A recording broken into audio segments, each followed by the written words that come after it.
Hello guys, good morning, good afternoon, good evening, whatever the time is over there. Welcome back to my YouTube channel. Tada! If you just stumbled in on my channel for the first time, you're welcome aboard. Please consider smashing that red subscribe button, like the video, comment and share. God bless you real good. Okay, as the name on the thumbnail indicates, how to relocate to Canada via the PR route. That's PR is permanent resident. I'll be using short forms in my video today. So let's get right into this video. Okay, I jotted down some points so that I don't forget. You know, I'm a researcher and I'm bringing it to your doorstep hot. Now, the PR route to Canada is also known as the Federal Skilled Worker Route. This is a route for skilled workers. Take note. For you to be eligible, you have to be a skilled worker. Of course, I just said it. That in your field, you have to be in the NOC you have to be in the NOC of Canada. That's a list of professional people needed in the country. Now, there's a list put out by the country for professional skilled workers that are needed in Canada. You could Google it and check for yourself. If you want the link, leave that in the comment section. I'll put it there. You will have to be in the list of those needed. Let me make an example for you to understand. Like now in UK, nurses are in high demand. They're in need of nurses. So if now you understand what I'm talking about because you've watched my previous video. Okay, you have to be in the pool, which is the express entry draw.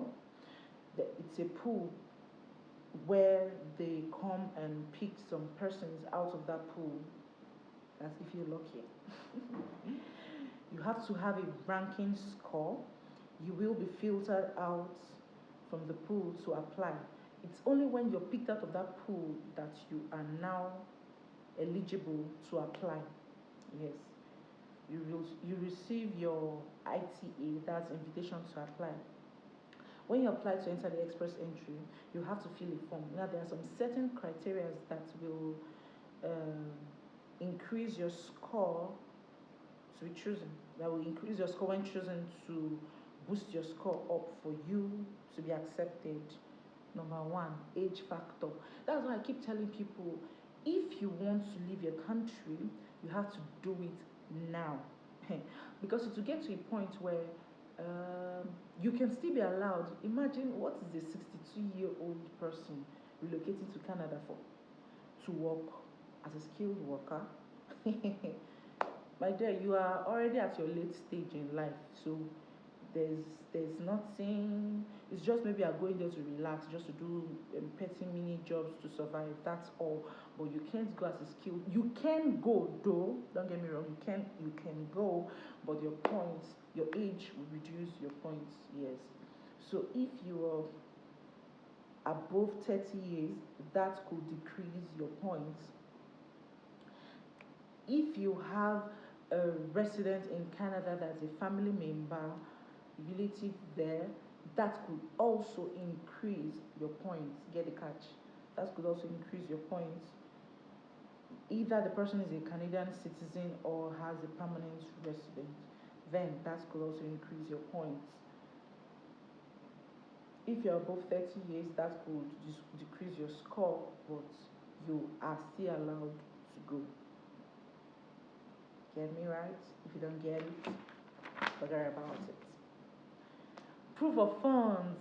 This is the coco. There's a minimum amount that is required to be in your account to serve as your proof of funds. Now, this is the gist. For you to relocate to Canada as a permanent resident, you must be able to prove to the Canadian government that you have at least a minimum amount that will be able to sustain you for the next 6 months in Canada. So that they don't want people coming about loitering, just jobless. They don't want to increase the crime rates. They are just trying to curtail excesses in all those things. So That is not that you will need to spend this money. They just want to see it in your account. Hmm? That's why some people don't want to relocate. They go and borrow money left, right, center, back from different places to put in their accounts just to serve as a proof of funds. That when they print out their bank statements and they are approved, they'll say, Auntie, take back your money, Uncle, take back your money. Nice doing business with you.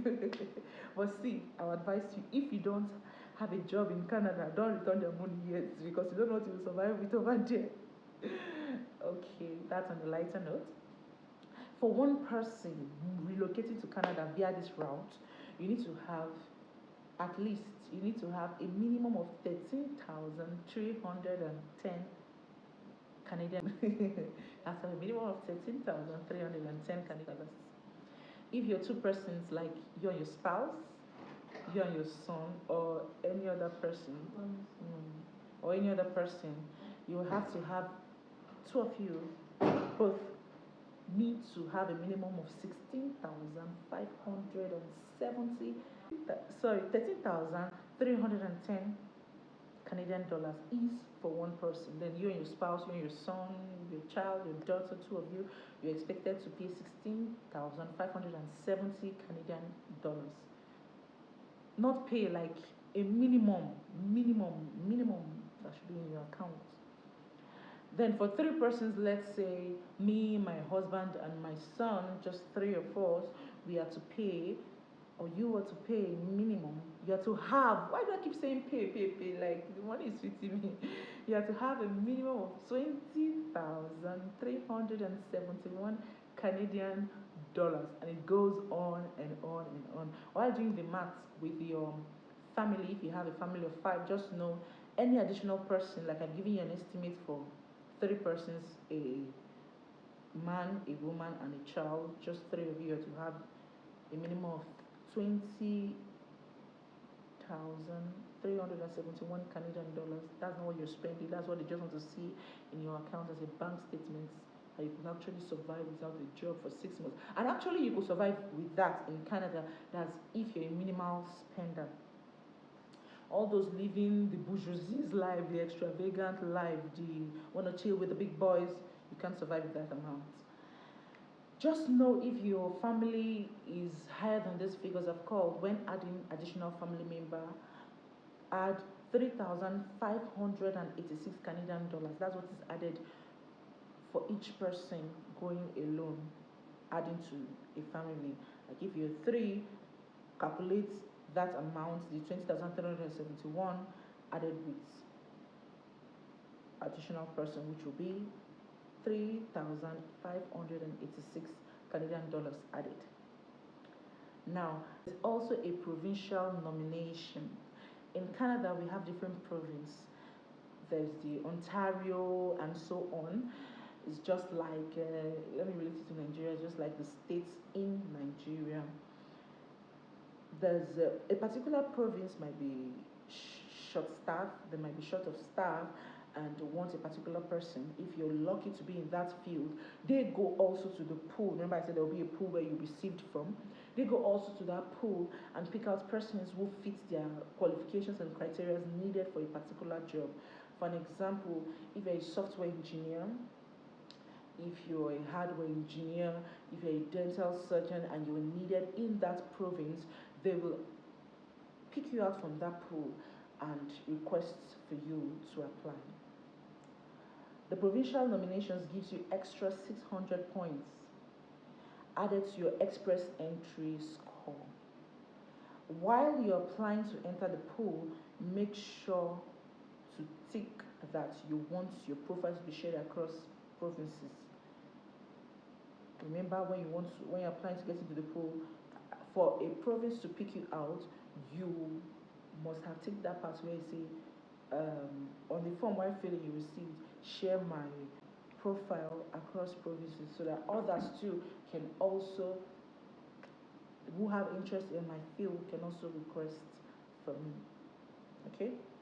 It should also be noted that Canada will verify all documents submitted. I tell people, never you lie in this life. There's one thing I hate in my life, is lie. Never you lie about a thing. Never you forge a document, because if caught and when found guilty, sorry for you, it might deprive you of getting a visa to such country again for life. For life. So take note. Your employment history for the last 10 years as a skilled worker will also be needed. When you add to your CV, I worked here, I did this, I did that, I did this. They will confirm all those things. They will need to verify. They will even need to see your pay slip.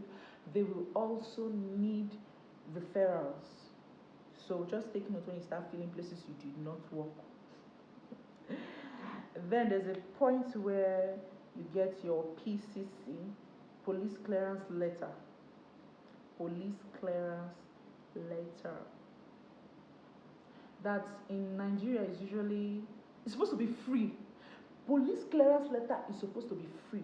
But in my humble country, where I come from, my home, Nigeria, they charge between the range of 5,000 to 10,000 naira. Some will collect 8,000, some will collect 10,000. That's the highest I've heard. But the minimum I've heard they collect is 5,000 naira. So when going hold at least 10K to get a police clearance letter, in whichever country you're going to the UK, anywhere, so far as you need police clearance letter, just get ready. Our police people. Then, of course, you cannot overemphasize the power of international passport. That you must have. Take note. That you must have. You can't say you want to travel when you don't have your international passport. Where are you going to? You're going nowhere. Okay, presently in Nigeria, international passport costs about 35,000 to 85,000 naira. While doing my research, I used to do it very well, so at least I should get exact figures for you people. Now, 35,000 is the one you get within a space of 2 months, while the 85,000 is the one, 200,000 depending on where you're getting it from, is the one they tell you is express. But I tell you, your express will land you in 1 month. So just do the one for 2 months, which is the regular one, and have patience. So it's advisable you do it even longer before when you want to travel, so that you will not experience stories that touch. Of course, you do your medicals. You have your medicals done. They will need to know your health status and your biometrics. You know, they do this for the medicals. You know, you have to do most times you have to do COVID-19 test if you're going a period of COVID-19 still going on. They will test you to be sure you are COVID-19 free. They don't want you to go over there and infect them. And also your tuberculosis test. They will do that test to prove to them that you are tuberculosis free. Then you will have to wait. Some waited a period of 3 months, 6 months. After doing all of this, you have to wait, sit put, have patience. It's a virtue, so you need to go for it. You need to get it. You have to have patience, and they will respond. Some people, if you're not that lucky, some people can wait for a period of 2 months. Okay, let me be realistic. Minimum of 3 months. Yours can come in 1 month, in 2 months, but see, just face the reality. Minimum of 3 months. Some people get it in 6 months. Then I know of somebody who got his in 2 years. I don't know if he was not chasing it or wanting or the other. I don't know how he did his that made him delay till that time. But you still need to back yourself with prayers. So after all your applications, and when your application is approved, you will get a passport request to a visa office, and your passport gets stamped. You will get a valid travel document to Canada, and after you land, you're confirmed as a permanent resident.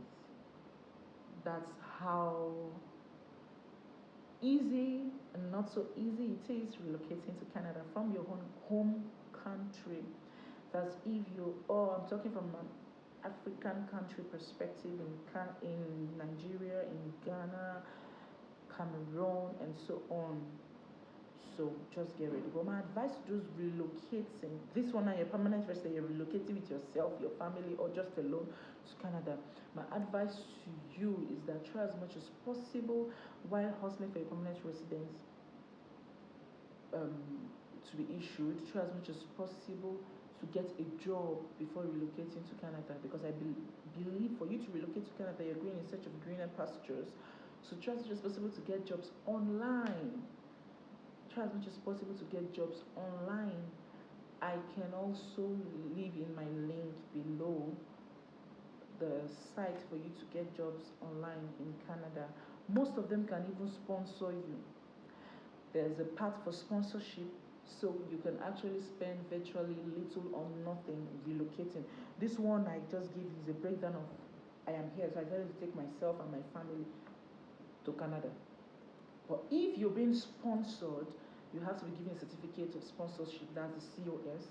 Then you just have to rest on eagle's wings and you go over. Most of them pay your flight ticket and so on. So this is the permanent residency route. With this, I've come to the end of this video. If you like this video, give it a massive thumbs up, comment, like the video again, and share. And don't forget, share it to all those who are willing and wanting to travel to Canada. See, trust me, you could do these things yourself. You don't need an agent to eat your money. You don't need an agent to eat your money. I can put you through for free, but you can do these things yourself. So long as you can read and write, just play around these things on the internet and you are good to go. It's also good for you to make more research about it. Research. And if possible, contact persons who are over there, online, wherever, so that they'll put you through in a position where you can't really help yourself when you got stuck online. God bless you. Have a blessed day. Bye.